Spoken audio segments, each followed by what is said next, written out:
আমি এখন দাঁড়িয়ে আছি সাতক্ষীরা শহরের একদম প্রাণ কেন্দ্রে। এই শহরের মানুষগুলো না বড়ই ব্যস্ত, এবং এই শহরটা তার চেয়ে ব্যস্ত। এই শহরের ব্যস্ততা ও এই শহরের সকল পরিবেশ নিয়ে আজকে আপনাদের একটু দেখানোর চেষ্টা করব।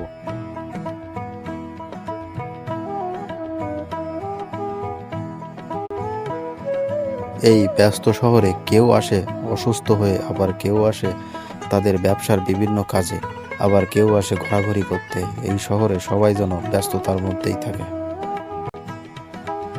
এই সাতক্ষীরা শহরের খুলনা রোড মোড় এটি শুধু হাসপাতাল ক্লিনিকে ভরা, এবং এখানে মানুষ অসুস্থ হলে আসে।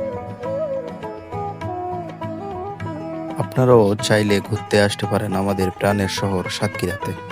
তো ভালো থাকেন সবাই, পরবর্তী ব্লগে দেখা হবে।